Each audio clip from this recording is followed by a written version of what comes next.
Renungan pagi bersama Allah di waktu fajar oleh Ellen G. White, 4 Juni 2022. Mari kita berdoa. Bapa kami yang di sorga, Allah pencipta langit dan bumi, laut dan segala isinya, Allah yang maha besar, maha kuasa, sumber segalanya, yang kami sembah selalu melalui anak-Mu yang tunggal, Yesus Kristus.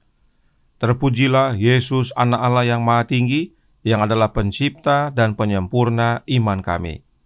Pada pagi hari ini kami bersyukur boleh bangun dan berbakti, dan sebagaimana membaca dan mendengarkan nasihat firman-Mu, kiranya ini menjadi pembaharuan bagi masing-masing kami. Kami menjadi umat-umat Tuhan yang penuh penurutan. Beserta kami sepanjang perbaktian ini, kehendak-Mu yang jadi. Ampun kami akan dosa dan salah, karena kami berdoa hanya dalam nama anak Allah yang tunggal, Yesus Kristus, yang adalah Tuhan dan Juru Selamat kami. Amin. Renungan hari ini akan dibacakan oleh Ibu Vera Mandang. Kepada Ibu Vera kami persilahkan. Selamat pagi, selamat sahabat. Renungan pagi hari ini berjudul Penurutan Penting untuk Masuk ke Surga. Diambil dari ayat tema Matius 7 ayat 21 yang berbunyi, "Bukan setiap orang yang berseru kepadaku Tuhan, Tuhan akan masuk ke dalam kerajaan surga, melainkan dia yang melakukan kehendak Bapa-Ku yang di sorga." Semua penurutan sejati berasal dari dalam hati. Itulah pekerjaan hati bersama Kristus. Dan kalau kita setuju, Ia akan menyamakan dirinya dengan pikiran dan tujuan kita, menyatu padukan hati dan pikiran kita menjadi sesuai dengan kehendak-Nya. Sehingga bila menurut Dia, berarti kita melaksanakan dorongan hati kita sendiri. Kemauan yang dihaluskan dan disucikan merupakan kesukaan yang paling tinggi dalam melakukan pekerjaannya. Bila kita mengenal Allah karena kita mendapat hak istimewa untuk mengenal Dia, kehidupan kita menjadi kehidupan yang suka menurut. Oleh menghargai tabiat Kristus, oleh hubungan dengan Allah, dosa akan menjadi suatu kebencian bagi kita. Diambil dari buku Alfa dan Omega, jilid 6, halaman 309. Anak-anak harus diajar bahwa kemampuan mereka diberikan kepada mereka untuk kehormatan dan kemuliaan Allah. Untuk tujuan ini, mereka harus mempelajari pelajaran tentang penurutan. Karena hanya dengan hidup dalam penurutan yang sukarela, mereka dapat memberikan kepada Allah pelayanan yang Dia butuhkan. Sebelum anak cucu besar untuk berpikir, dia mungkin diajar untuk menurut. Dengan usaha yang lembut dan gigih, kebiasaan itu harus ditegakkan. Dengan demikian, sampai tingkat tertentu dapat dicegah konflik-konflik di kemudian hari antara kemauan dan otoritas yang melakukan begitu banyak hal untuk membangkitkan dalam benak kaum muda keterasingan dan kepahitan terhadap orang tua dan guru, dan bahkan penolakan dari semua otoritas manusiawi dan ilahi. Biarlah anak-anak diperlihatkan bahwa penghormatan sejati diungkapkan melalui penurutan. Allah tidak memerintahkan apapun yang tidak penting, dan tidak ada cara lain untuk menunjukkan rasa hormat yang begitu menyenangkannya selain menuruti apa yang telah Dia katakan. Counsels to Teachers halaman 110-111. Dengan energi dan kesetiaan, remaja kita harus memenuhi tuntutan mereka, dan ini akan menjadi jaminan kesuksesan. Counsels to Teachers halaman 100. Demikian renungan pagi hari ini. Tuhan Yesus memberkati. Terima kasih atas penata layanan Ibu Vera. Tuhan Yesus memberkati. Selamat pagi saudaraku dalam Tuhan. Selamat Sabat. Tentang penurutan, perhatikan apa yang Roh Nubuat nyatakan berikut ini dalam From Heaven with Love halaman 447 paragraf 6. Dinyatakan di sana, tetapi berdoa dalam nama Kristus berarti bahwa kita harus menerima karakternya, menyatakan rohnya, dan mengerjakan pekerjaannya. Juru selamat menyelamatkan manusia bukan dalam dosa, tetapi dari dosa. Dan mereka yang mengasihi Dia menunjukkan kasih mereka oleh penurutan. Ini kutipan yang penting diketahui dan dipahami oleh umat-umat yang percaya tulisan Roh Nubuat. Sebab kita semua berdoa dalam nama Yesus. Tetapi, apakah kita sudah menerima karakternya? Apakah kita menyatakan rohnya, dan apakah kita mengerjakan pekerjaannya? Sekarang yang menjadi pertanyaan adalah bagaimana untuk menerima karakter Yesus, bagaimana untuk menerima rohnya Yesus, dan bagaimana untuk mengerjakan pekerjaannya Yesus. Ini penting kita mengerti sebab inilah kehidupan juru selamat kita yang menyelamatkan kita dari dosa. Dan oleh memahaminya, kita mengasihi Yesus dan kehidupan yang menurut menjadi bagian kita. Berikut penjelasan Roh Nubuat tentang karakter Kristus, Roh Kristus, dan pekerjaan Kristus. God's Amazing Grace halaman 239 paragraf 3 berkata, Roh Kristus di dalam hati akan dinyatakan dalam karakter, akan mengembangkan kualitas dan kuasa yang mulia. Inilah caranya untuk menyatakan karakter Kristus, yaitu dengan menerima rohnya Kristus. Kemudian, Gospel Workers edisi 1892-1893, halaman 460 paragraf 1 menyatakan, Dia adalah penolong kita yang perkasa, dan jika Dia tinggal di dalam hati kita, kita akan menyatakan rohnya.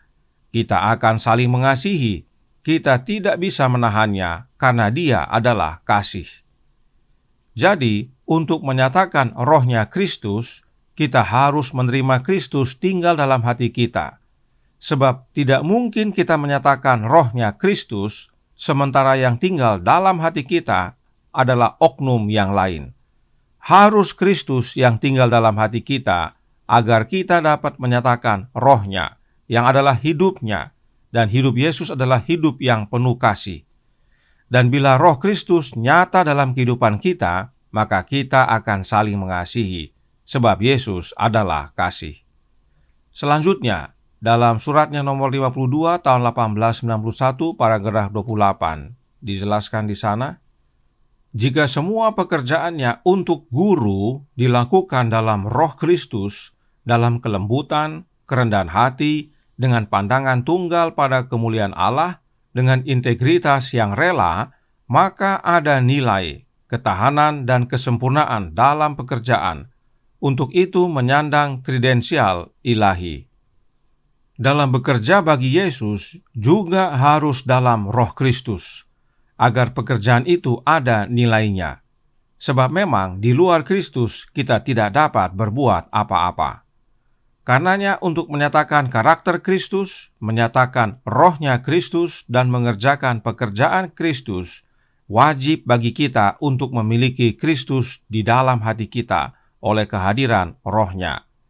Itu sebabnya renungan hari ini berkata dalam Bersama Allah di Waktu Fajar halaman 175 paragraf 1 berbunyi, Semua penurutan sejati berasal dari dalam hati. Itulah pekerjaan hati bersama Kristus. Artinya, penurutan itu bukan dari diri kita, tetapi karena pekerjaan Kristus dalam hati kita. Itu sebabnya Roh Nubuat melanjutkan dengan berkata, dan kalau kita setuju, Ia akan menyamakan dirinya dengan pikiran dan tujuan kita, menyatu padukan hati dan pikiran kita menjadi sesuai dengan kehendak-Nya, sehingga bila menurut Dia, berarti kita melaksanakan dorongan hati kita sendiri.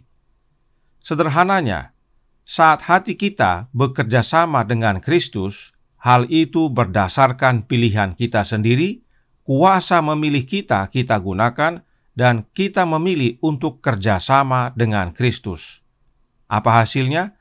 Kehendak Kristus menjadi kehendak kita, dan saat kita melaksanakan apa yang ada dalam hati kita, itu layaknya dari diri kita sendiri. Inilah makna penurutan yang mendatangkan keselamatan. Bukan karena kuasa diri, tetapi karena kuasa Kristus. Kita mau menerima kuasa Kristus bekerja dalam hati kita. Mengapa hal ini penting sekali kita pahami?